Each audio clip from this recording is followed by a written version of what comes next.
ತಾನನ ತಂದನ. ಓಹೋ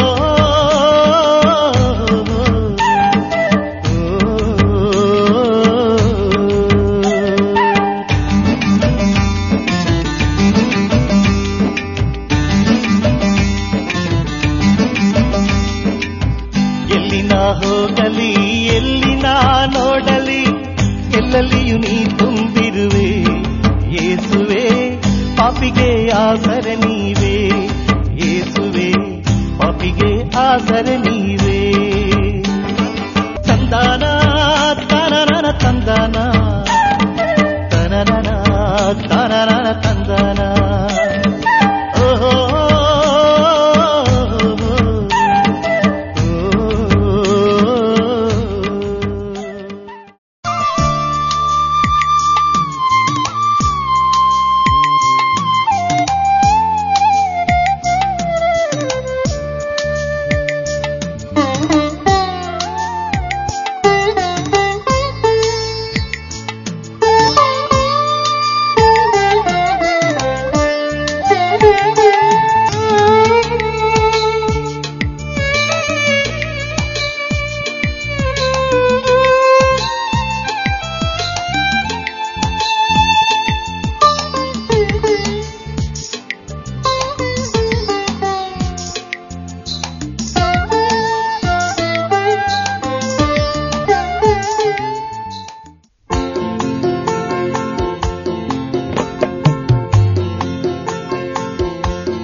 ಆದ್ದರಿಂದ ದೇವನ ಪ್ರೀತಿಯ ಮುದ್ದು ಮಗುವೆ, ದೇವರ ಆಶೀರ್ವಾದಕ್ಕೆ ನಿನ್ನನ್ನು ಒಪ್ಪಿಸಿಕೊಡುವಾಗ, ನೀನು ಮಾತ್ರ ನಿನ್ನನ್ನು ನೀವು ತ್ಯಾಗ ಮಾಡಿಕೊಂಡಿದಾಗ ನಿನ್ನ ನಂಬಿರ್ತಕ್ಕಂಥ ಸಂತತಿಗಳು ಆಶೀರ್ವಾದಕ್ಕೆ ಗುರಿಯಾಗುತ್ತದೆ ಎನ್ನುವುದು ಮರೆತು ಹೋಗಬೇಡ. ದೇವರ ವಾಕ್ಯವು 1 ಯೋಹಾನ 1 John 3rd chapter 8th verse 1 John 3rd chapter 8th verse ನಲ್ಲಿ ನಮ್ಗೆ ಹೇಳುತ್ತದೆ. 1 ಯೋಹಾನ 3ನೇ ಅಧ್ಯಾಯ 8ನೇ ವಚನದಲ್ಲಿ, ಪಾಪ ಮಾಡುವವನು ಸೈತಾನ ಸಂತತಿಯವನು, ಪಾಪ ಮಾಡುವನು ಸೈತಾನನ ಸಂತತಿಯವನು, ಸೈತಾನನ ಆದಿಯಿಂದಲೂ ಪಾಪ ಮಾಡಿದವನಾಗಿದ್ದಾನೆ. ಅವನು ದುಷ್ಟತ್ವಗಳನ್ನು ವಿನಾಶಗೊಳಿಸಲೆಂದು ದೇವಪುತ್ರನು ಕಾಣಿಸಿಕೊಂಡನು. ಸಾತಾನ ಕ್ರಿಯೆಗಳು, ಅವನ ದುಷ್ಟ ಕ್ರಿಯೆಗಳು ವಿನಾಶಗೊಳ್ಳಲಿಕ್ಕೆ ದೇವಪುತ್ರನು ಈ ಲೋಕಕ್ಕೆ ಕಾಣಿಸಿಕೊಂಡಿದ್ದಾನೆ. ಆದ್ರಿಂದ ಕ್ರಿಸ್ತ ಯೇಸು ನಮ್ಮಲ್ಲಿರುವಾಗ ಸಾತಾನ ಕುತಂತ್ರ ಶಕ್ತಿಗಳು, ಅವನ ದುಷ್ಕ್ರಿಯೆಗಳು ನಮ್ಮನ್ನೇನು ಮಾಡಲಿಕ್ಕೆ ಸಾಧ್ಯವಾಗುತ್ತೆ? ಆದ್ರಿಂದ ದೇವನ ಪ್ರೀತಿಯ ಮುದ್ದು ಮಗುವೆ, ದೇವರ ಆಶೀರ್ವಾದದಲ್ಲಿ ಬಲಗೊಳ್ಳಲು, ದೇವರ ಆತ್ಮದಲ್ಲಿ ಬಲಗೊಳ್ಳಲು ನಿನ್ನನ್ನು ನೀವು ಸಿದ್ಧ ಮಾಡಿಕೊ. ಹಲವಾರು ಸಮಯ ಫಾದರ್ ಜೇರಿಯವರಾಗಲಿ, ದೇವರ ಸನ್ನಿಧಿಯಲ್ಲಿ ಬೆಳೀತಕ್ಕಂಥ ಪ್ರತಿಯೊಬ್ಬರು ಎಷ್ಟೋ ಬಾರಿ ಆಂಧ್ರ ಪ್ರದೇಶದಲ್ಲಿ ಎಷ್ಟೋ ಸಾತಾನ ಪೀಡಿತರಾಗಿ ಬಲವಂತ ಮಾಂತ್ರಿಕ ಶಕ್ತಿಗಳಲ್ಲಿ ಬಂಧಿತರಾಗಿರ್ತಕ್ಕಂಥವರು ಬಂದಿರುವಾಗ ಯೇಸು ನಾಮದಲ್ಲಂದುಕೊಳ್ಳೆ ಅವು ಬಿಟ್ಟು ಓಡಿ ಹೋಗಿದ್ದನ್ನು ನಾವು ಕಂಡಿವಿ. ಅವರ ನೆರಳಲ್ಲಿ ನಾವು ಕೂಡ ಮಾಡಲಿಕ್ಕೆ ನಮಗೆ ಸಾಧ್ಯವಾಗುತ್ತೆ. ಆದ್ರಿಂದ ಕಾರ್ಯವು ನಾವಲ್ಲ, ದೇವ ಪುತ್ರನಿ ಕಾರ್ಯವನ್ನು ಮಾಡುತ್ತಾ ಇರ್ತಾನೆ. ಹೆಮ್ಮೆ ಪಡುವುದು ನಾವಲ್ಲ, ಕ್ರಿಸ್ತ ಯೇಸು ನಮ್ಮಲ್ಲಿ ಹೆಮ್ಮೆ ಪಡುತ್ತಾ ಇರ್ತಾರೆ. ದೇವನ ಪ್ರೀತಿಯ ಮುದ್ದು ಮಗುವೆ, ನೀವು ಒಂದು ವಿಶೇಷವಾದ ಪ್ರತ್ಯೇಕಿಸಲ್ಪಟ್ಟ ಮೀಸಲಾದ ಜನವೆಂಬುದನ್ನು ಮರೆತು ಹೋಗಬೇಡ. ಈ ಲೋಕದಲ್ಲಿ ದೇವರ ವಾಕ್ಯವು ನಮಗೆ ಸ್ಪಷ್ಟವಾಗಿ ಹೇಳುತ್ತದೆ. ಕೀರ್ತನೆಗಳು 32ನೇ ಅಧ್ಯಾಯ 1ನೇ ವಚನದಲ್ಲಿ, ಯಾರು ಪಾಪವು ಪರಿಹಾರವಾಗಿದೆಯೋ, ಯಾರ ದ್ರೋಹಗಳು ವಿಮೋಚನೆಯಾಗಿದೆಯೋ ಅವರು ಧನ್ಯರು. Psalms 32 chapter 1st verse ನಲ್ಲಿ ಹೇಳುತ್ತದೆ, ಯಾರ ಪಾಪವು ಪರಿಹಾರವಾಗಿದೆಯೋ, ಯಾರ ದ್ರೋಹಗಳು ವಿಮೋಚನೆಯಾಗಿದೆಯೋ ಅವರು ಧನ್ಯರು. ಆದ್ರಿಂದ ನಾವು ಕ್ರಿಸ್ತ ಯೇಸುವಿನಲ್ಲಿ ಇರುವುದರಿಂದ ನಮ್ಮ ಪಾಪವು ಪರಿಹಾರವಾಗುತ್ತದೆ, ನಮಗೆ ವಿಮೋಚನೆ ಸಿಕ್ಕುತ್ತದೆ. ಆದ್ರಿಂದ ಧನ್ಯರು ಎಂಬ ಪದವಿಗೆ ನಾವು ಏರುತ್ತಾ ಇದ್ದೇವೆ ಅಂದ್ರೆ ಎಷ್ಟ ಶ್ರೇಷ್ಠರು ನಾವು ಎಂಬುದು ಮರೆತು ಹೋಗಬೇಡ. ದೇವನ ಪ್ರೀತಿಯ ಮುದ್ದು ಮಗುವೆ, ಈ ನಿಮಿಷ ದೇವರ ಸನ್ನಿಧಿಯಲ್ಲಿ ನಿನ್ನನ್ನು ನೀವು ಸಮರ್ಪಣೆ ಮಾಡಿಕೊಳ್ಳುವಾಗ ದೇವರ ಆತ್ಮವು ನಿಶ್ಚಯವಾಗಿ ನಿನ್ನನ್ನು ಬಲಪಡಿಸುವುದಂತೂ ಸಾಧ್ಯವಾಗುತ್ತೆ. ದೇವರ ಕೃಪೆಯಲ್ಲಿ ಬಲಪಡುತ್ತಾ ದೇವರ ಸನ್ನಿಧಿಯಲ್ಲಿ ನಿನ್ನನ್ನು ನೀವು ಸಮರ್ಪಣೆ ಮಾಡಿಕೋ. ಏನಾದರೂ ಒಂದು ದೇವರಕ್ಕೋಸ್ಕರವಾಗಿ ಮಾಡಬೇಕನ್ನುವ ಕ್ರಿಯೆವು ಈ ವರ್ಷ ನೀವು ದೇವರ ಸನ್ನಿಧಿಯಲ್ಲಿ ಒಂದು ವಾಗ್ದಾನ ಮಾಡಿಕೋ. ಅದು ನಿಶ್ಚಯವಾಗಿ ನೆರವೇರಿಸಲ್ಪಡುವ ಹಾಗೆ ದೇವರ ಆತ್ಮದ ಸಹಾಯಕನು, ಆತನು ಪೋಷಕನಾಗಿದ್ದುಕೊಂಡು ನಿನಗೆ ಜ್ಞಾನೋದಯವನ್ನು ಕೊಡತಕ್ಕಂಥ ದೇವರಾಗಿದ್ದಾರೆ. ಯೆಶಾಯ ಪ್ರವಕ್ತಿಯ ಗ್ರಂಥ 54ನೇ 54ನೇ ಅಧ್ಯಾಯ ವಚನ 13, ಐಸಾಯ 54:13 ವರ್ಸ್ನಲ್ಲಿ ಹೇಳುತ್ತದೆ, ಮಕ್ಕಳು ಶಿಕ್ಷಿತರಾಗುವರು. ಅಂದರೆ ದೇವರ ಆಶೀರ್ವಾದವನ್ನು ಪಡೆದ ಕುಟುಂಬದ ಮಕ್ಕಳು ಮಂದರಾಗುವುದಿಲ್ಲ, ಶಿಕ್ಷಿತರಾಗುವರಂತೆ, ಒಳ್ಳೆ ಓದುಗಾರರಾಗಿ ಒಳ್ಳೆ ಜ್ಞಾನಿಗಳಾಗುವರೆಂಬುದಾಗಿ ದೇವರ ವಾಕ್ಯವು ಸ್ಪಷ್ಟವಾಗಿ ಹೇಳುತ್ತದೆ. ಆದ್ದರಿಂದ ಸಾತಾನನ ಕಾಲಡಿಯಲ್ಲಿ ತುಳಿದು ಹಾಕಿ ಅವನು ಮಾಡತಕ್ಕಂಥ ಪ್ರತಿಯೊಂದು ಪ್ರೇರಣೆ ಕ್ರಿಯೆಗಳನ್ನು ನಿನ್ನ ಕಾಲಲ್ಲಿ ತುಳಿದು ಹಾಕಿ ದೇವರ ಆತ್ಮದಲ್ಲಿ ನೀವು ಬಲಗೊಂಡಿದಾಗ ಮಕ್ಕಳಲ್ಲಿ ಫಲಾಂಶವನ್ನು ನೀವು ಕಾಣುವೆ. ಆದ್ದರಿಂದ ದೇವನ ಮುದ್ದು ಮಗುವೆ, ನಿನ್ನ ಮಕ್ಕಳು ಮಂದರಾಗಿದ್ದಾರೆ ಅಂದ್ರೆ ಕಾರಣ ಹೆತ್ತವರಾಗಿರ್ತಕ್ಕಂಥ ನಾವುಗಳೇ ಕಾರಣವಾಗುತ್ತೇವೆ. ಮಕ್ಕಳಕ್ಕೋಸ್ಕರವಾಗಿ ಪ್ರತಿದಿನವೂ ನೀವು ದೇವರ ಮುಂದೆ, ಅಪ್ಪ ತಂದೆ ನನ್ನ ಮುಖಾಂತರ ನನ್ನ ಮಕ್ಕಳಿಗೆ ಆಶೀರ್ವಾದವನ್ನು ಕೊಡುತ್ತೇನೆ ಅಂತ ಹೇಳಿದಿರಲ್ಲ, ಇವತ್ತು ನಾನು ನನ್ನ ವಿಶ್ವಾಸವನ್ನು ದೃಢಪಡಿಸಿಕೊಳ್ಳುತ್ತಾ ಇದ್ದೇನೆ. ಈ ವಿಶ್ವಾಸದ ನಿಮಿತ್ತವಾಗಿ ನನ್ನ ಮಕ್ಕಳನ್ನು ಆಶೀರ್ವಾದ ಮಾಡಿ, ನಾನು ಮಾಡದೇ ಇರುವ ಕ್ರಿಯೆಗಳು ನನ್ನ ಮಕ್ಕಳ ಮುಖಾಂತರವಾಗಿ ಮಾಡಿ ತೋರಿಸಂತ ಕೇಳಿಕೊಳ್ಳಬೇಕು. ದಾವೀದ ಅರಸನು ಆಲಯವನ್ನು ಕಟ್ಟಬೇಕಂತಂದು ಪ್ರಯತ್ನ ಮಾಡಿ ದೇವರ ಸನ್ನಿಧಿಯಲ್ಲಿ ಕೇಳಿಕೊಳ್ಳುತ್ತಾ ಇದ್ದೇನೆ, ನಾನು ಒಂದು ದೇವದಾರು ವೃಕ್ಷದಲ್ಲಿ ಕಟ್ಟಲ್ಪಟ್ಟ ಮಾಡಿಯ ಮೇಲಿರುವುದು, ನನ್ನ ದೇವರು ಒಂದು ಬಿಡಾರದಲ್ಲಿರುವುದು, ಇದು ನನಗೆ ಬಹಳ ದುಃಖಕರವಾಗಿದೆ ಅಂತಂದು ಅವನ ಬಟ್ಟೆಗಳನ್ನು ಹರಿಕೊಂಡು ದೇವರ ಮುಂದೆ ಮಾತಾಡುತ್ತಾ ಇದ್ದಾನೆ. ಆದರೆ ದೇವರು ಪ್ರವಕ್ತಿಯನ್ನು ಕಲಿಸಿಕೊಟ್ಟು, ನಿನ್ನ ರಕ್ತ ಗಾಯಗಳಿಂದ ರಕ್ತ ಕರೆಗಳಿಂದ ಸಂಪಾದನೆ ಮಾಡಿದ ಈ ಸಂಪಾದನೆಯಲ್ಲಿ ನನ್ನ ಆಲಯವನ್ನು ಕಟ್ಟಿಸಿಕೊಳ್ಳುವ ನನಗೆ ಅಗತ್ಯವಿಲ್ಲ. ಓ ದಾವೀದನೇ, ನಿನ್ನ ಹಳೆಯ ದಿನಗಳನ್ನು ಮರೆತು ಹೋದಿಯಾ? ಹಳೆಯ ದಿನಗಳಲ್ಲಿ ನೀನು ಕುರಿಗಾಹಿಕನೆಂಬುದು ಮರೆತು ಹೋದಿಯಾ? ಯಾರು ನಿನ್ನನ್ನು ಈ ಸ್ಥಿತಿಗೆ ತಂದದ್ದನ್ನು ನೆನಪಿಗೆ ತಂದುಕೊಂತಂದು ಪ್ರವಕ್ತಿಯ ಮುಖಾಂತರವಾಗಿ ಮಾತಾಡಿದ ಅನಂತರ ಹೇಳುತ್ತಾ ಇದ್ದಾನೆ ಆ ಪ್ರವಕ್ತಿಯ ಮುಖಾಂತರ ದೇವರು ಮಾತಾಡುತ್ತಾ ಇದ್ದಾರೆ, ನಿನ್ನ ಕೈಗಳಿಂದ ಆಗಲಾರದ ಕೆಲಸವು ನಿನ್ನ ಮಗನ ಕೈಯಿಂದ ನಾ ಮಾಡಿಸಿಕೊಳ್ಳುತ್ತೇನೆ ಅಂತಂದು ಸಾಲಮೋನ್ ಅರಸನ ಕೈಯಿಂದ ಜೆರೂಸಲೇಮ್ ದೇವಾಲಯ ಪಟ್ಟಣವನ್ನು ಕಟ್ಟಿಸಿಕೊಳ್ಳುತ್ತಾ ಇದ್ದಾರೆ ದೇವರು. ದೇವನ ಪ್ರೀತಿ ಮುದ್ದು ಮಗುವೆ, ನಿನ್ನ ಕೈನಲ್ಲಿ ಮನೆ ಕಟ್ಟಲಿಕ್ಕಾಗಲವಾ? ನಿನ್ನ ಕೈಯಲ್ಲಿ ದೇವರ ಸೇವೆಯನ್ನು ಮಾಡಲಿಕ್ಕಾಗಲವಾ? ನಿನ್ನ ಮಕ್ಕಳನ್ನು ದೇವರಿಗೆ ಸಮರ್ಪಣೆ ಮಾಡು. ಅಪ್ಪ, ನಾನು ಮಾಡದೇ ಇರುವ ಕ್ರಿಯೆಗಳು ಮಕ್ಕಳಾದರೂ ನಿನ್ನಲ್ಲಿ ಭಯಭಕ್ತಿಯಿಂದ ಬೆಳೆಯಲಿ ಅಂತಂದು ಸಮರ್ಪಣೆ ಮಾಡಿ ಪ್ರಾರ್ಥಿಸುವ ಹೆತ್ತವರ ಪ್ರಾರ್ಥನೆ ಖಂಡಿತವಾಗಿ ದೇವರ ಕೇಳಿ ಅವರನ್ನೊಂದು ಪ್ರವಕ್ತಿಗಳಾಗಿ ಮಾರ್ಪಡಿಸುತ್ತಾರೆ. ದೇವನ ಪ್ರೀತಿಯ ಮುದ್ದು ಮಗುವೆ, ನಾವು ಮಾಡದೇ ಇರುವ ಕೆಲಸವು ಮಕ್ಕಳ ಕೈಗಳಿಂದ ದೇವರು ನಿಶ್ಚಯವಾಗಿ ನಮ್ಮ ಹೃದಯ ಅಪೇಕ್ಷೆಯನ್ನು ನೆರವೇರಿಸಿಕೊಳ್ಳುವ ದೇವರಾಗಿರ್ತಾರೆ. ಆದ್ದರಿಂದ ನಿನಗೆ ಕೊಟ್ಟಿರುವ ಸಂತಾನವು ಅದು ವ್ಯರ್ಥವಾದ ಸಂತಾನವಿಲ್ಲ, ಬಲಹೀನವಾದ ಸಂತಾನವಿಲ್ಲ. ಬಲವಾದ ಯುದ್ಧ ವೀರನ ಕೈಯಲ್ಲಿರುವ ಅಂಬುಗಳಿಗೆ ಸಮವಾಗಿರತಕ್ಕಂಥ ಸಂತಾನವು ನಿನ್ನ ಸಂತಾನವು. ಆದ್ದರಿಂದ ದೇವನ ಪ್ರೀತಿಯ ಮುದ್ದು ಮಗುವೆ, ದೇವರ ಆಶೀರ್ವಾದದಿಂದ ಪಡೆದ ಮಕ್ಕಳ ಶಿಕ್ಷಿತರಾಗಿ ಅವರ ಜ್ಞಾನದಲ್ಲಿ ಬೆಳವಣಿಗೆ ಆಗುವರು. ಆದ್ದರಿಂದ ನೀವು ಪ್ರಾರ್ಥನೆಯಲ್ಲಿ ಬಲಪಟ್ಟರೆ, ನೀವು ಧನ್ಯತ್ವವನ್ನು ಪಡೆದರೆ ದೇವರ ನಿಶ್ಚಯವಾಗಿ ಆಶೀರ್ವಾದವು ನಿನ್ನ ಮೇಲೆ ಬರುತ್ತದೆ. ಒಂದು ದೈವ ಸೇವಕನ ಒಂದು ವಿಷಯವನ್ನು ನಾನು ನಿಮಗೆ ಹೇಳಲಿಕ್ಕೆ ಇಷ್ಟಪಡ್ತಾ ಇದ್ದೇನೆ. ಅದು ವಿಲಿಯಂ ವಿಲ್ಬರ್ಟ್ ಅನ್ನುವ ಮನುಷ್ಯ. ಆ ಮನುಷ್ಯನು ದೇವರ ಆಶೀರ್ವಾದದಲ್ಲಿ ರಕ್ಷಣೆ ಅನುಭವವನ್ನು ಬಂದ ನಂತರ ಇವನು ಮಾಮೂಲಾಗಿ ಪ್ರಾಪಂಚಿಕನಾಗಿದ್ದ.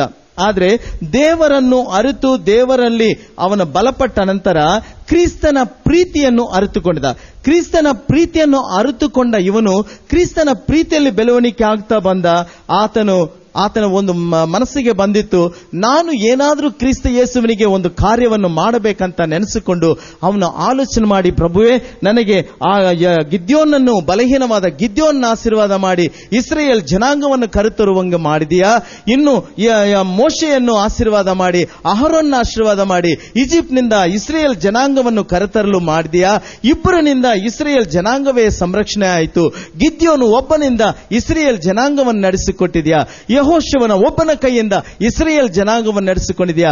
ನನ್ನಿಂದ ಒಂದು ಕಾರ್ಯವನ್ನು ಮಾಡುಕಂತ ದೇವರ ಸನ್ನಿಧಿಯಲ್ಲಿ ಮೊಣಕಾಲೂರಿ ಪ್ರಾರ್ಥಿಸಿ ವಿಲಿಯಂ ವಿಲ್ಬರ್ಟ್ ಅನ್ನುವ ಮನುಷ್ಯ ದೇವರ ಒಂದು ಪ್ರಾರ್ಥನೆಯ ವೀರನಾದ ನಂತರ ಅವನು ಬ್ರಿಟಿಷ್ ಗವರ್ನಮೆಂಟ್ ಒಂದಿಗೆ ಯುದ್ಧ ಮಾಡಲಿಕ್ಕೆ ಪ್ರಯತ್ನ ಪಟ್ಟಿದ.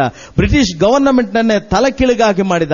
ಕಾರಣವು ಅವನು ಹೋಗಿ ಬಾನಿಸತ್ವವನ್ನು, ಅವನು ಆ ಬ್ರಿಟಿಷ್ ಸಾಮ್ರಾಜ್ಯದಲ್ಲಿ ಬಾನಿಸರನ್ನು, ಪರದೇಶಿಯಿಂದ ಜನರನ್ನು ಕೊಂಡುಕೊಂಡು ಹೋಗಿ ಅವರ ಕಡೆಯಿಂದ ಕೆಲಸ ಮಾಡಿ ಬಾನಿಸತ್ವದಲ್ಲಿ ನಡೆಸ್ತಾ ಇರತಕ್ಕಂಥವರು ಕ್ರಯ ವಿಕ್ರಯಗಳನ್ನು ಮಾಡುತ್ತಾ ಇದ್ದರು.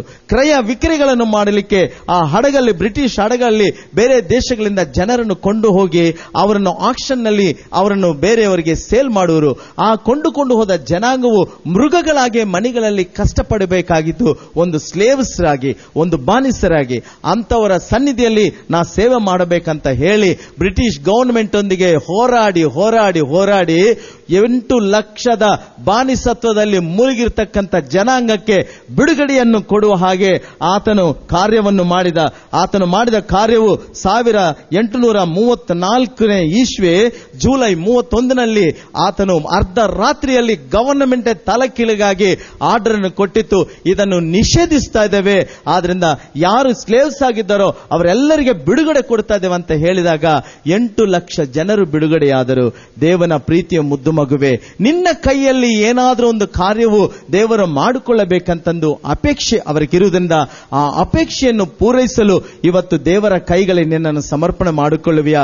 ಮಾಡು ಸಮಥಿಂಗ್. ನಿನ್ನ ಕಡೆ ಆಗಲಿಕ್ಕೆ ಹೋಯ್ತಾ ಬೈಬಲ್ನಾದ್ರೂ ಹಿಡ್ಕೊಂಡು ಓದು, ಇದರಲ್ಲಿ ಇರತಕ್ಕಂಥ ಗೂಢಾರ್ಥಗಳನ್ನು ಅರ್ಥ ಮಾಡಿಕೋ. ಒಂದು ದಿನ ಅಲ್ಲ, ಒಂದು ದಿನ ಈ ತೊಳಲು ಬಾಯಿಗೆ ಬಲವನ್ನು ಕೊಟ್ಟು ದೇವರು ನಿಮ್ಮ ಮುಖಾಂತರ ವಿಭಾಯ ಖಡ್ಗವ ಹಾಗೆ ನಿಮ್ಮ ಬಾಯಿಯಿಂದ ಹೊರಡು ಬರುವ ವಾಕ್ಯಗಳ ಶಕ್ತಿಯಿಂದ ಹಲವಾರು ಬಲಹೀನ ಆತ್ಮಗಳಿಗೆ ದೂರಿ ಹೋಗುವ ಅಷ್ಟ ಮಟ್ಟಿಗೆ ಈ ಬಾಯಿಯ ಖಡ್ಗವಾಗಿ ಹೋಗಿ ಆ ಸಂರಕ್ಷಣೆ ಮಾಡಲಿಕ್ಕೆ ಸಾಧ್ಯವಾಗುತ್ತೆ. ಕ್ರಿಸ್ತ ಯೇಸುವಿನನ್ನು ಹಿಂಬಾಲಿಸಿದವರು ಬಹಳ ಜನರು ಕ್ರಿಸ್ತ ಯೇಸು ಲೋಕದಲ್ಲಿದ್ದಾಗ, ಆದರೆ ಆರಿಸಿಕೊಂಡ ಜನರು 12 ಅಪೊಸ್ತಲರು, 70 ಮಂದಿ ಬೇರೆ ಶಿಷ್ಯರನ್ನು ಆರಿಸಿಕೊಂಡಿದ್ರು. ಈ ಒಂದು ಸ್ವಲ್ಪ ಸಂಖ್ಯವಾಗಿ ಜನರು ವಿಶಾಲವಾದ ಪ್ರಪಂಚದಲ್ಲಿ ಎಲ್ಲ ಕಡೆ ಹೋಗಿ ಕ್ರಿಸ್ತನ ಬೀಜವನ್ನು ಬಿತ್ತು ಇವತ್ತು ದೇವರ ಒಂದು ಕ್ರಿಸ್ತ ಯೇಸುವಿನಲ್ಲಿ ಬೆಳವಣಿಗೆ ಆದವರು ಕ್ರೈಸ್ತವರು ಈ ಪ್ರಪಂಚದಲ್ಲಿ ಹೆಚ್ಚಿನ ಸಂಖ್ಯವಾಗಿ ಬೆಳವಣಿಗೆ ಆಗಲಿಕ್ಕೆ ಸಾಧ್ಯವಾಯಿತು ಅಲ್ಪಸಂಖ್ಯಾತರಿಂದ. ಆದ್ದರಿಂದ ದೇವನ ಪ್ರೀತಿಯ ಮುದ್ದು ಮಗುವೆ, ನಾವು ಸ್ವಲ್ಪ ಜನವಾಗಿರಬಹುದು. ಇವತ್ತು ದೇವರ ಸನ್ನಿಧಿಯಲ್ಲಿ ಈ 2013 ಇಸ್ವಿ ದೇವರ ರಕ್ಷಣೆಗೆ ಮೊದಲು ನಮ್ಮನ್ನು ನಾವು ಒಪ್ಪಿಸಿಕೊಡೋಣ. ಅವರ ರಕ್ಷಣೆಯಲ್ಲಿ ನಾವಿದ್ದುಕೊಂಡು ಪಾಪದಿಂದ ವಿಮುಕ್ತರಾಗಿ ನಾವು ಉದ್ಧಾರಕನಾದ ಯೇಸುವನ್ನು ಕೈನಲ್ಲಿಟ್ಟುಕೊಂಡು ಆ ಉದ್ಧಾರಕನಾದ ದೇವರ ಕೈಯಲ್ಲಿ ನಾವು ಬೆಳೆದು ಆ ಸ್ವಾಮಿಯ ಕೈಯಲ್ಲಿ ನಮ್ಮನ್ನು ಸಮರ್ಪಣೆ ಮಾಡಿಕೊಳ್ಳುತ್ತಾ ದೇವರ ಸನ್ನಿಧಿಯಲ್ಲಿ ಕೇಳಿಕೊಳ್ಳೋಣ. ಅಪ್ಪ, ನಾನು ಸಮಥಿಂಗ್ ನಿಮ್ಗೋಸ್ಕರವಾಗಿ ನಾನು ಮಾಡಬೇಕು, ನಿಮ್ಮ ಆಶೀರ್ವಾದವು ನನಗೆ ನೀಡಿ ಅಂತ ಕೇಳಿದಾಗ ನಿಶ್ಚಯವಾಗಿ ದೇವರ ಆತ್ಮವು ನಮ್ಮ ಮೇಲೆ ಬರುತ್ತೆ. ಯೋಹಾನ ಬರೆದ ಶುಭ ಸಂದೇಶವು 14ನೇ ಅಧ್ಯಾಯ 6ನೇ ವಚನದಲ್ಲಿ, John the gospel 14th chapter 6th verse ದೇವರ ವಾಕ್ಯ ಹೇಳುತ್ತದೆ, ಅದಕ್ಕೆ ಯೇಸು, ಮಾರ್ಗವೂ ಸತ್ಯವೂ ಜೀವವೂ ನಾನೇ, ಮಾರ್ಗವೂ ಸತ್ಯವೂ ಜೀವವೂ ನಾನೇ, ನನ್ನ ಮುಖಾಂತರ ಬಾರದೆ ಹೊರತು ಯಾರೂ ಪಿತನ ಬಳಿಗೆ ಬರಲಾರರು. ಆದ್ರಿಂದ ಕ್ರಿಸ್ತ ಯೇಸುವಿನ ಮುಖಾಂತರವಾಗಿಯೇ ಎಲ್ಲರೂ ಪಿತನ ಬಳಿಗೆ ಹೋಗಲಿಕ್ಕೆ ಸಾಧ್ಯವಿದೆ. ಕ್ರಿಸ್ತ ಯೇಸುವನ್ನು ನಿರಾಕರಿಸಿದವರು ಪಿತನನ್ನು ನೋಡಲಿಕ್ಕೆ ಸಾಧ್ಯವಿಲ್ಲ. ಆದ್ದರಿಂದ ಕ್ರಿಸ್ತ ಯೇಸುವನ್ನು ನಿರಾಕರಿಸಿದವರು ಪವಿತ್ರಾತ್ಮವನ್ನು ಹೊಂದಿಕೊಳ್ಳಲಿಕ್ಕೆ ಸಾಧ್ಯವಿಲ್ಲ. ಕ್ರಿಸ್ತ ಯೇಸುವನ್ನು ಅಂಗೀಕರಿಸಿಕೊಂಡವರು ಪಿತ ದೇವನನ್ನು ನೋಡಲಿಕ್ಕೆ ಸಾಧ್ಯವಾಗುತ್ತದೆ. ಕ್ರಿಸ್ತ ಯೇಸುವನ್ನು ಅಂಗೀಕರಿಸಿಕೊಂಡವರು ಪವಿತ್ರಾತ್ಮವನ್ನು ಹೊಂದಿಕೊಳ್ಳಲಿಕ್ಕೆ ಸಾಧ್ಯವಾಗುತ್ತದೆ. ಅದಕ್ಕೆ ನಾನೇ ಮಾರ್ಗವೂ ಸತ್ಯವೂ ಜೀವವೂ ಆಗಿದ್ದೇನಂತಂದು ಹೇಳಿ ಕ್ರಿಸ್ತ ಯೇಸು ನಮಗೆ ನುಡಿರ್ತಕ್ಕಂಥ ನುಡಿ ಸತ್ಯವಾಗಿ ನಾನು ನಿಮಗೆ ಹೇಳುತ್ತೇನೆ, ಟ್ರೂಲಿ ಟ್ರೂಲಿ ಐ ಸೇ ಅಂಟು ಯು, ಸತ್ಯವಾಗಿ ನಿಜವಾಗಿ ನಾನು ನಿಮಗೆ ಹೇಳುತ್ತಾ ಇದ್ದೇನೆ, ನಾನೇ ಮಾರ್ಗವು, ನಾನೇ ಸತ್ಯವು, ನಾನೇ ಜೀವವು ಎಂತಂದು ಕ್ರಿಸ್ತ ಯೇಸು ನಮಗೆ ನುಡಿದ ನುಡಿ. ಅವರನ್ನು ಬಿಟ್ಟು ಬೇರೆ ಯಾವ ಕೆಲಸ ಯಾರು ಮುಖಾಂತರ ಮಾಡಲಿಕ್ಕೆ ಸಾಧ್ಯವಿಲ್ಲ.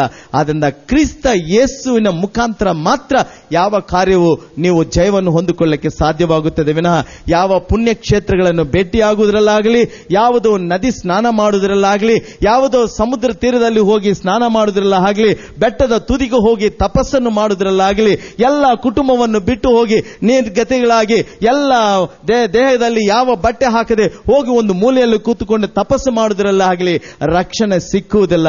ಕ್ರಿಸ್ತ ಯೇಸುವನ್ನು ಯಾರು ತನ್ನ ಸ್ವಂತ ರಕ್ಷಕನಾಗಿ ಅಂಗೀಕಾರ ಮಾಡಿಕೊಳ್ಳುತ್ತಾರೋ ಅವರಿಗೆ ಮಾತ್ರ ರಕ್ಷಣೆ. ಕಾರಣವು ಕ್ರಿಸ್ತ ಯೇಸುವಿನ ರಕ್ತವು ನಮ್ಮ ಕ್ರಯವಾಗಿದೆ, ಪಾಪಕ್ಕೆ ಕ್ರಯವಾಗಿದೆ, ಪಾಪ ವಿಮೋಚನೆ ವಿಮೋಚನೆಯಾಗಿದೆ. ಆದ್ರಿಂದ ಆ ರಕ್ತದ ಕ್ರಯವು ನಾವು ಅವರ ದೇವರ ಮಕ್ಕಳಾಗಿದ್ದೇವೆ. ಆ ದೇಹವನ್ನು ಭುಜಿಸಿದ ನಾವು, ಆ ನೆರಳಲ್ಲಿ ಇರ್ತಕ್ಕಂಥ ನಾವಿದಕ್ಕೂ ಮುಂಚೆ ನೋಡಿದ್ವಿ. ಆ ಒಂದು ವ್ಯಕ್ತಿಯ ಹೆಸರು ವಿಲಿಯಂ ವಿಲ್ಬರ್ಟ್ ಅನ್ನುವ ಮನುಷ್ಯ ಬ್ರಿಟಿಷ್ ಗವರ್ನಮೆಂಟ್ ನಿಂದ 8 ಲಕ್ಷ ಜನರನ್ನು, ಬಾನಿಸರನ್ನು ವಿಮೋಚನೆ ಮಾಡಿದ ಪ್ರಕಾರವಾಗಿ, ತಲ ಕೆಳಗಾಗಿ ಮಾಡಿದ ಬ್ರಿಟಿಷ್ ಗವರ್ನಮೆಂಟ್ ಅನ್ನು, ಅದೇ ಪ್ರಕಾರವಾಗಿ ಇವತ್ತು ದೇವರ ಸನ್ನಿಧಿಯಲ್ಲಿ ದೇವರ ಒಂದು ರಾಜ್ಯಕ್ಕೆ ಒಂದು ವಾರಸನಾಗಿ ಸಾತಾನಿನ ಸಾಮ್ರಾಜ್ಯವು, ಬ್ರಿಟಿಷ್ ಸಾಮ್ರಾಜ್ಯವನ್ನು ತಲೆ ಕೆಳಗೆ ಮಾಡಿದ ಪ್ರಕಾರವಾಗಿ ಸಾತಾನ ಸಾಮ್ರಾಜ್ಯವು ತಲೆ ಕೆಳಗಡೆ ಮಾಡಲಿಕ್ಕೆ ನಿನಗೆ ಸಾಧ್ಯವಾಗುತ್ತದೆ, ನಿನಗೆ ಸಾಧ್ಯವಾಗುತ್ತದೆ, ನಿನಗೆ ಸಾಧ್ಯವಾಗುತ್ತದೆ. ಆದ್ರಿಂದ ಆ ಒಂದು ಸಾಧ್ಯವಾದ ಕ್ರಿಯೆಯು ಒಂದು ಪ್ರಾರ್ಥನೆಯ ಕ್ರಿಯೆಗಳಲ್ಲಿ, ದೇವರ ವಾಕ್ಯವನ್ನು ಓದುವ ಕಾರ್ಯಗಳಲ್ಲಿ ಇದು ಸಾಧ್ಯವಾಗುತ್ತೆ. ಆದ್ರಿಂದ ದೇವನ ಪ್ರೀತಿ ಮುದ್ದು ಮಗುವೆ, ಇವತ್ತು ದೇವರ ಸನ್ನಿಧಿಯಲ್ಲಿ ನಿನ್ನನ್ನು ನೀವು ಸಮರ್ಪಣೆ ಮಾಡಿಕೋ. ದೇವರ ಆತ್ಮ ಸ್ಪರ್ಶೆ ನಿನಗೆ ನಿಶ್ಚಯವಾಗಿ ಆಗುವುದಂತೂ ಸತ್ಯ. ಹೆಬ್ರಿ ಬರೆದ ಪತ್ರಿಕೆ 2ನೇ ಅಧ್ಯಾಯ 14 ಮತ್ತು 15ನೇ ವಚನ. Hebrews 2nd chapter 14th and 15th verse ಅಲ್ಲಿ ದೇವರ ವಾಕ್ಯವೇ ಹೇಳುತ್ತದೆ, ಮಕ್ಕಳು ರಕ್ತ ಮಾಂಸಧಾರಿಗಳಾಗಿರುವುದರಿಂದ ಯೇಸು ಅವರಂತೆಯೇ ರಕ್ತ ಮಾಂಸಧಾರಿ ಆದರು. ಕ್ರಿಸ್ತ ಯೇಸುವಿನ ದೇವರ ಮಕ್ಕಳಾಗಿರುವ ನಾವು ರಕ್ತ ಮಾಂಸವನ್ನು ಪಡೆದಿರುವುದರಿಂದ ಅವರ ಮಕ್ಕಳಾಗಿ ನಾವು ಇರಬೇಕನ್ನುವುದಕ್ಕೆ ಅವರು ರಕ್ತ ಮಾಂಸವನ್ನು ಧರಿಸಿಕೊಂಡು ಈ ಲೋಕಕ್ಕೆ ಇಳಿದು ಬಂದರು. ಅದೇ 15ನೇ ವಚನದಲ್ಲಿ ತಮ್ಮ ಮರಣದಿಂದ ಜೀವಕ್ಕೆ ಸೇರಿದರು. ತಮ್ಮ ಮರಣದಿಂದ ನಾವು ಜೀವಕ್ಕೆ ಸೇರಿದವರಾದರು, ದಾಸತ್ವದಿಂದ ನಾವು ಬಿಡುಗಡೆ ಹೊಂದಿದವರಾಗಿದ್ದೇವೆ. ಆದ್ದರಿಂದ ನಾವು ದೇವರನ್ನು ಆರಾಧಿಸುವ ಮಕ್ಕಳಾಗಿದ್ದೇವೆ. ಆದ್ದರಿಂದ ಈ ದಾಸತ್ವತನದಿಂದ, ಬಾನಿಸತ್ವತನದಿಂದ ಯಾವ ರೂಪದಲ್ಲಿ ವಿಮೋಚನೆ ಆಯಿತೋ ಆ ರೂಪದಲ್ಲಿ ಈ ಲೋಕದ ಬಾನಿಸತ್ವದಿಂದ ವಿಮೋಚನೆಗೊಂಡವರು ನಾವು.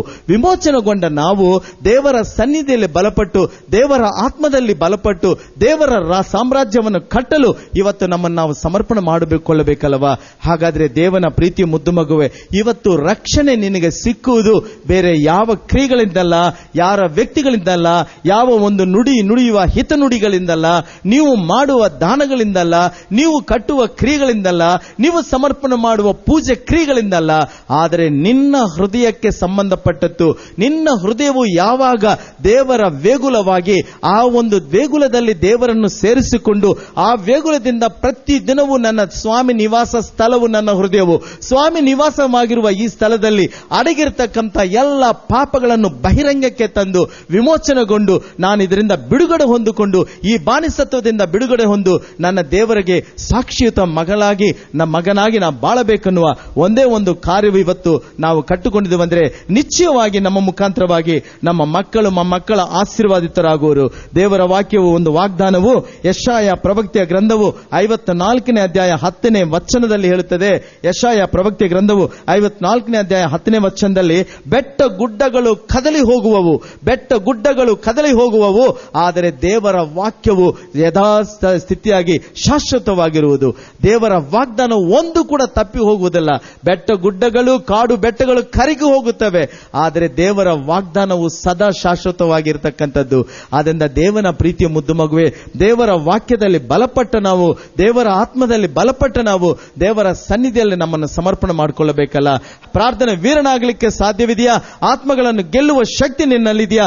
ಅಥವಾ ನೀವು ದೇವರ ಸೇವೆಯನ್ನು ಮಾಡಬೇಕೆನ್ನುವ ಕ್ರಿಯೆಗಳು ನಿನ್ನಲ್ಲಿ, ಆ ಒಂದು ಉತ್ಸಾಹವು ನಿನ್ನಲ್ಲಿದೆಯಾ? ಇದೋ ಈ ಸೇವೆಯೊಂದಿಗೆ ನೀವು ಸೇರುವಾಗ ಈ ಸೇವೆಗೆ ಏನು ಅಗತ್ಯಗಳಿದೆಯೋ ಅದರಲ್ಲಿ ನಾನು ಒಂದು ಮೂಲಗಲ್ಲಾಗಿದ್ದುಕೊಂಡು ಇದಕ್ಕೆ ನಾ ಕೈಗೂಡಿಸ್ತೇನೆ ಅಂತ ನೀವು ಮಾಡುವುದಾಗಿದ್ರೆ, ನಮಗೋಸ್ಕರವಾಗಿ ಈ ಸೇವೆಗೋಸ್ಕರವಾಗಿ ಪ್ರಾರ್ಥಿಸು. ಇದರಲ್ಲಿ ಈ ಕುಟುಂಬದಲ್ಲಿ ನೀವು ಒಂದು ವ್ಯಕ್ತಿ ಅನ್ನೋದು ಮರೆತು ಹೋಗಬೇಡ. ಒಂದು ನಿಮಿಷ ನಿನ್ನ ಕೈಗಳನ್ನು ಹೃದಯದ ಮೇಲೆ ಇಟ್ಟುಕೊಂಡು ದೇವರ ಮುಂದೆ ಪಶ್ಚಾತ್ತಾಪಡು.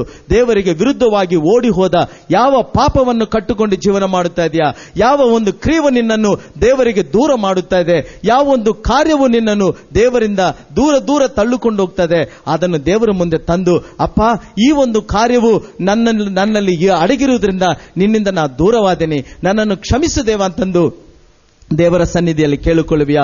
ಇದೋ ನಿನ್ನ ನಿಮಿತ್ತವಾಗಿ ನಿನ್ನ ಮಕ್ಕಳಿಗೆ ಆಶೀರ್ವಾದವು, ತಲಾಂತರಕ್ಕೆ ಆಶೀರ್ವಾದವು, ಯುಗಗಳಿಗೂ ಆಶೀರ್ವಾದವಾಗುತ್ತೆ. ನಿನ್ನ ಮುಖಾಂತರವಾಗಿ ದೇವರ ಸಾಮ್ರಾಜ್ಯವು ಈ ಲೋಕದಲ್ಲಿ ಪ್ರಬಲವಾಗುತ್ತದೆ. ಸಾಕು, ನಿದ್ರ ಮತ್ತರಿಂದ ಏಳಿ ಊಟ ಮಾಡುವ, ಯಾವುದು ತಿನ್ನೋಣ, ಯಾವುದು ಕಟ್ಟೋಣ, ಮಾಡಿ ಮೇಲೆ ಮಾಡಿ ಕಟ್ಟೋಣ ಅನ್ನುವುದು ಅದಕ್ಕೋಸ್ಕರವಾಗಿ ಶ್ರಮಿಸುವ ಕ್ರಿಯೆಗಳನ್ನು ಬಿಟ್ಟು ದೇವರ ಸಾಮ್ರಾಜ್ಯಕ್ಕೆ ಶ್ರಮಿಸಲು, ಅದಕ್ಕೋಸ್ಕರವಾಗಿ ದುಡಿಯಲು ಇವತ್ತು ನಿನ್ನನ್ನು ನಿರ್ಧರಿಸಿಕೊಳ್ಳುವಿಯಾ? ಹಾಗಾದ್ರೆ ಈ ನಿಮಿಷ ದೇವರ ಸನ್ನಿಧಿಯಲ್ಲಿ ನಿನ್ನನ್ನು ಸಮರ್ಪಣೆ ಮಾಡಿಕೊಂಡು ನಿನ್ನನ್ನು ಪರಿಪಾಲನೆ ಮಾಡತಕ್ಕಂತ, ನಿನ್ನಲ್ಲಿ ಇರತಕ್ಕಂತ ಆ ಒಂದು ಪಾಪವು, ಆ ಒಂದು ಕೆಟ್ಟ ಆಲೋಚನೆ, ಆ ಒಂದು ಕೆಟ್ಟ ಕ್ರಿಯೆಗಳನ್ನು ಇವತ್ತು ಪ್ರಭು ಮುಂದೆ ತಂದು, ಅಪ್ಪ ನನ್ನನ್ನು ಕ್ಷಮಿಸಂತ ಕೇಳಿಕೋ. ಆ ಪ್ರಭು ನಿನ್ನನ್ನು ಆಶೀರ್ವಾದ ಮಾಡುವರು. ಯೇಸುವೇ, ನಿಮ್ಮ ನಾಮಕ್ಕೆ ಸ್ತೋತ್ರ ಮಾಡ್ತಾ ಇದ್ದೇನೆ. ಅಪ್ಪ, ಇದೋ ನಿನ್ನ ಮುಂದೆ ಕಣ್ಣೀರಿನಿಂದ ಪ್ರಾರ್ಥನೆ ಮಾಡತಕ್ಕಂತ ನಿನ್ನ ಪ್ರೀತಿಯ ಮುದ್ದು ಮಕ್ಕಳನ್ನು ಆಶೀರ್ವಾದ ಮಾಡಿ, ನಿಮ್ಮ ಶಕ್ತಿಯನ್ನು ಅವರ ಮೇಲೆ ಇಳಿದು ಬರುವ ಹಾಗೆ ಮಾಡಿ. ಯೇಸುವೇ, ಅವರಲ್ಲಿ ಇರತಕ್ಕಂತ ದೇವ ಎಲ್ಲ ಬಲಹೀನತೆಗಳನ್ನು ನಿಮ್ಮ ಅಗ್ನಿಯನ್ನು ಕಲಿಸಿಕೊಟ್ಟು ಆ ಅಗ್ನಿಯ ಶಕ್ತಿಯಿಂದ ಎಲ್ಲ ಸುಟ್ಟು ಹಾಕಿಸಿ ದೇವ ನಿಮ್ಮ ಆಶೀರ್ವಾದದಿಂದ ತುಂಬಿಸು. ಅಪ್ಪ, ನಿಮ್ಮ ಪ್ರಬಲವಾದ ಕ್ರಿಯೆಯನ್ನು ಅವರಲ್ಲಿ ಕೊಡು. ನೀವು ವಾಗ್ದಾನ ಕೊಟ್ಟ ಪ್ರಕಾರವಾಗಿ ನಾನು ನಿನ್ನನ್ನು ಹೆಸರಿಟ್ಟು ಕರೆದಿದ್ದೇನೆ ಅಂತ ಹೇಳಿದ್ರಿ ಸ್ವಾಮಿ. ನೀವು ನನಗೆ ಅಮೂಲ್ಯವಾದ ವ್ಯಕ್ತಿ ಅಂತ ಹೇಳಿದ್ರಿ ಸ್ವಾಮಿ. ನಿನ್ನ ಅಮೂಲ್ಯವಾದ ವ್ಯಕ್ತಿಗಳಾಗಿರುವ ನಮ್ಮನ ಮೇಲೆ ದೇವ ನಿಮ್ಮ ರಾಜ್ಯವನ್ನು ಪ್ರಬಲವಾಗಿ ಕಟ್ಟಲು ನಿಮ್ಮ ಶಕ್ತಿಯನ್ನು ಅನುಗ್ರಹಿಸು. ಯೇಸುವೇ, ನಮ್ಮನ್ನು ಬಲಹೀನ ಮಾಡತಕ್ಕಂತ ಈ ಲೋಕ ಡಂಬಾಚಾರಗಳಾಗಲಿ, ನಮ್ಮನ್ನು ಬಲಹೀನ ಮಾಡಲಿಕ್ಕೆ ಪ್ರಯತ್ನಿಸುವ ಎಲ್ಲ ಸಾತಾನ ಕುತಂತ್ರ ಶಕ್ತಿಗಳನ್ನು ಲಯಪಡಿಸು, ಮಾಂತ್ರಿಕ ಕ್ರಿಯೆಗಳನ್ನು ಲಯಪಡಿಸು. ಯೇಸುವೆ, ಮನುಷ್ಯನು ಮಾಡತಕ್ಕಂತ ಎಲ್ಲ ಯುಕ್ತಿಗಳಿಂದ ನಮ್ಮನ್ನು ಪಾರು ಮಾಡು ಸ್ವಾಮಿ. ಯೇಸುವೆ, ನಿಮ್ಮ ಆಶೀರ್ವಾದವನ್ನು ನಮಗೆ ನೀಡಿ ನಿಮ್ಮ ಕೃಪಾ ವರಗಳಿಂದ ತುಂಬಿಸು. ಈ ಕ್ಷಣವೇ ನಿಮ್ಮ ಆತ್ಮವು ನಮ್ಮ ಮೇಲೆ ಇಳಿದು ಬರಲಿ. ಯೇಸುವೆ, ನಿಮ್ಮ ಮೇಲೆ ನಂಬಿಕಿಟ್ಟು ಪ್ರಾರ್ಥಿಸಿರುವ ಒಬ್ಬೊಬ್ಬರ ಮೇಲೆ ನಿಮ್ಮ ದಯ ಇಳಿದು ಬರಲಿ ಸ್ವಾಮಿ. ಅಪ್ಪ, ಅವರ ಕುಟುಂಬದಲ್ಲಿರುವ ಕಷ್ಟಗಳು, ಅವರ ಕುಟುಂಬದಲ್ಲಿ ಕಾಯಿಲೆಯಿಂದ ಮಲಗಿರುವ ವ್ಯಕ್ತಿಗಳನ್ನು ಎಬ್ಬಿಸು ರಾಜ. ಅವರನ್ನು ಪರಿಪಾಲನೆ ಮಾಡಿ ಬಡತನಕ್ಕೆ ತಳ್ಳುತ್ತಾ ಇರತಕ್ಕಂತ ಎಲ್ಲ ಸಮಸ್ಯೆಗಳಿಂದ ಬಿಡುಗಡೆ ಮಾಡು ಸ್ವಾಮಿ. ಅವರಿಗೆ ಹೆಚ್ಚಾಗುತ್ತಾ ದಿನವೂ ಹೆಚ್ಚಾಗುತ್ತಾ ಇರತಕ್ಕಂತ ಆ ಸಾಲದ ಬಡ್ಡಿಯನ್ನು ತೀರಿಸಲಿಕ್ಕೆ ಶಕ್ತಿಯನ್ನು ನೀಡು ಸ್ವಾಮಿ. ಅಪ್ಪ, ಯಾರ್ಯಾರು ಇವರನ್ನು ದೇವ ತುಳಿದು ಹಾಕಲಿಕ್ಕೆ ಪ್ರಯತ್ನಿಸ್ತಾ ಇದ್ದಾರೋ ಆ ವ್ಯಕ್ತಿಗಳಿಗೆ ಒಳ್ಳೆ ಮನಸ್ಸನ್ನು ಕೊಡು ಸ್ವಾಮಿ. ಇವರ ಯಾತ್ರೆಯಲ್ಲಿ ನೀವು ಸಹಾಯವಾಗಿರು. ಇವರು ಮಾಡುವ ಪ್ರತಿಯೊಂದು ಕ್ರಿಯೆಗಳಲ್ಲಿ ಸಹಾಯವಾಗಿರು. ಇವರ ಗರ್ಭ ಫಲಗಳನ್ನು ಆಶೀರ್ವಾದ ಮಾಡು ಸ್ವಾಮಿ. ದೇವ, ನಿಮ್ಮ ರಾಜ್ಯಕ್ಕೆ ಮೂಲಗಲ್ಲುಗಳಾಗಿ ಇವರು ಮಾಡಲಿಕ್ಕೆ ಆಗದೇ ಇರುವ ಕೆಲಸಗಳನ್ನು ಇವರ ಒಂದು ಸಂತಾನದ ಮುಖಾಂತರವಾಗಿ ನೀವು ಮಾಡಪ್ಪ ದೇವ. ಅವರಿಗೆ ಒಳ್ಳೆ ಭವಿಷ್ಯತ್ತನ್ನು ಕೊಡು. ಯೇಸುವೆ, ನಿಮ್ಮ ಆಶೀರ್ವಾದವನ್ನು ನೀಡು. ನಿಮ್ಮ ಕೃಪಾವರಗಳಿಂದ ತುಂಬಿಸು. ಎಂದೂ ಕೈ ಬಿಡಬೇಡ. ನಿಮ್ಮ ಗಾಯವುಳ್ಳ ಹಸ್ತದಿಂದ ಸುರಿಸಲ್ಪಟ್ಟ ರಕ್ತದ ಹನಿಗಳು ಒಬ್ಬೊಬ್ಬ ಕುಟುಂಬದ ಮೇಲೆ ಬೀಳಲಿ ಸ್ವಾಮಿ. ಈ ಕ್ಷಣ ಬಿದ್ದು ದೇವ, ಆ ಕುಟುಂಬಗಳಲ್ಲಿರುವ ಪ್ರತಿ ಬಲಹೀನತೆಗಳನ್ನು ಹೋಗಲಾಡಿಸಿ ಅವರನ್ನು ಆಳುತ್ತಾ ಇರತಕ್ಕಂಥ ಎಲ್ಲ ಪಾಪದ ಕರೆಗಳು ನಿಮ್ಮ ರಕ್ತದಿಂದ ತೊಳೆದು ಹಾಕಿ. ಈ 2013ನೇ ಇಸ್ವಿ ಪ್ರಾರಂಭದಿಂದ ಅಂತ್ಯದವರೆಗೆ ದೇವ, ನಿಮ್ಮ ವಾಕ್ಯಗಳನ್ನು ಓದುವುದರಲ್ಲೇ ಆಗಲಿ, ಪ್ರಾರ್ಥಿಸುವುದರಲ್ಲಾಗಲಿ, ನಿಮ್ಮ ಕಾರ್ಯಗಳನ್ನು ಮಾಡುವುದರಲ್ಲಾಗಲಿ, ನಿಮ್ಮನ್ನು ನೆನೆಸುವುದರಲ್ಲಾಗಲಿ, ನಿಮ್ಮನ್ನು ಸ್ತುತಿಸುವುದರಲ್ಲಾಗಲಿ ದೇವ, ಈ ವ್ಯಕ್ತಿಗಳು ಶ್ರೇಷ್ಠರಾಗಿರುವ ಹಾಗೆ ಮಾರ್ಪಡಿಸಬೇಕಂತ ಕೇಳಿಕೊಳ್ಳುತ್ತಾ ಇದ್ದೇನೆ. ಆಶೀರ್ವಾದಿಸು, ಮಹಿಮೆ ನೀನೊಂದುಕೋ. ಯೇಸುವಿನ ಪರಿಶುದ್ಧ ನಾಮದಲ್ಲಿ ಕೇಳಿಕೊಳ್ಳುತ್ತೇವೆ. ನಿಮ್ಮ ಕೃಪೆ ಸದಾ ಇರಲಿ ಸ್ವಾಮಿ. Hallelujah, hallelujah, hallelujah. ಸ್ತುತಿಸು ದೇವನ ಮುದ್ದು ಮಗುವೆ, ಸ್ತುತಿಸು ದೇವನ ಮುದ್ದು ಮಗುವೆ, ಸ್ತುತಿಸು ದೇವನ ಮುದ್ದು ಮಗುವೆ. ದೇವರ ಆತ್ಮದ ಶಕ್ತಿ ನಿನ್ನ ಮೇಲೆ ಇಳಿದು ಬರಲಿ. ಕೈಗಳು ತಟ್ಟುತ್ತಾ ದೇವರಿಗೆ ಸ್ತೋತ್ರ ಮಾಡು. ರೈಟ್ ನಾವು ದೇವಾ, ನಿನ್ನ ಆತ್ಮವು ದೇವ ಇದೋ ಇಳಿದು ಬರಲಿ. ನಿಮ್ಮ ಪರಿಶುದ್ಧಾತ್ಮ ಶಕ್ತಿಯಿಂದ ತುಂಬಿಸು. ನಿಮ್ಮ ಅನುಗ್ರಹವು ಸದಾ ಇವರ ಮೇಲೆ ಇರಲಿ. ನಿಮ್ಮ ಜೀವ ಆತ್ಮವನ್ನು ಇವರಿಗೆ ನೀಡು ಸ್ವಾಮಿ. ನಿಮ್ಮ ಕೃಪಾ ವರಗಳಿಂದ ತುಂಬಿಸು ರಾಜ. ಯೇಸುವೆ, ನಿಮ್ಮ ಕೃಪೆ ಇವರ ಮೇಲೆ ಇಳಿದು ಬರಲಿ. ಇವರ ಬಲಹೀನತೆಯಲ್ಲಿ ಇಳಿದು ಬರಲಿ. ಇವರಿಗೆ ಏನು ಕೊರತೆಗಳಿದೆಯೋ ಅದರ ಮೇಲೆ ಇಳಿದು ಬರಲಿ. ನಿಮ್ಮ ಆತ್ಮ ಸಹಾಯವನ್ನು ಅಗ್ನಿ ಅಭಿಷೇಕದಿಂದ ನಡೆಸು, ಅಗ್ನಿ ಅಭಿಷೇಕದಿಂದ ನಡೆಸು. ಯೇಸುವಿನ ನಾಮದಲ್ಲಿ ಕೇಳಿಕೊಳ್ತೇವೆ. ನಿಮಗೆ ನಿತ್ಯವೂ ಸ್ತುತಿಯಾಗಲಿ ಸ್ವಾಮಿ. ಆಮೇನ್, ಆಮೇನ್, ಆಮೇನ್.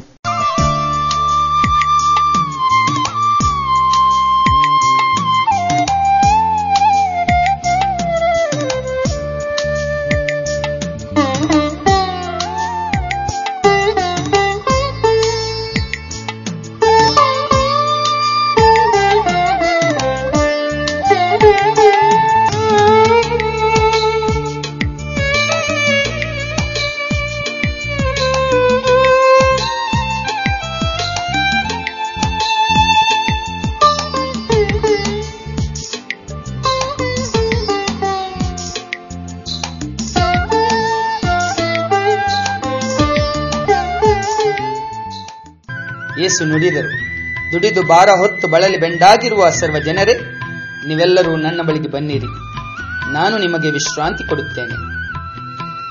ಹೌದು ಪ್ರಿಯ ಜನರೇ, ಯೇಸು ಬಳಿಗೆ ಬನ್ನಿ, ಕೂಡಿ ಪ್ರಾರ್ಥಿಸೋಣ. ಪ್ರತಿ ಶುಕ್ರವಾರ ಬೆಳಿಗ್ಗೆ 10 ರಿಂದ ಮಧ್ಯಾಹ್ನ 1 ಗಂಟೆಯವರೆಗೆ ಕಾರ್ನಾಡ್ ಬಳಿ ಇರುವ ನಮ್ಮ ಟ್ರಿನಿಟಿ ಮನೆಯಲ್ಲಿ ಮಧ್ಯಸ್ಥಿಕೆ ಪ್ರಾರ್ಥನೆ ನಡೆಯುತ್ತದೆ. ನೀವು ಕೂಡ ನಮ್ಮೊಡನೆ ಸೇರಿ ಪ್ರಾರ್ಥಿಸಲು ಬನ್ನಿರಿ. ನಿಮ್ಮ ಎಲ್ಲ ಕೋರಿಕೆಗಳನ್ನು ಯೇಸುವಿನ ಸಾನ್ನಿಧ್ಯದಲ್ಲಿ ಸಮರ್ಪಿಸುತ್ತಾ ನಾವು ವಿಶ್ವಾಸದಿಂದ ಪ್ರಾರ್ಥಿಸುತ್ತೇವೆ. ಮರೆಯಬೇಡಿ, ಪ್ರತಿ ಶುಕ್ರವಾರ ಬೆಳಿಗ್ಗೆ 10 ರಿಂದ ಮಧ್ಯಾಹ್ನ 1 ಗಂಟೆಯವರೆಗೆ. ಸ್ಥಳ ಟ್ರಿನಿಟಿ ಮನೆ, ಕಾರ್ನಾಡ್, ಮುಲ್ಕಿ.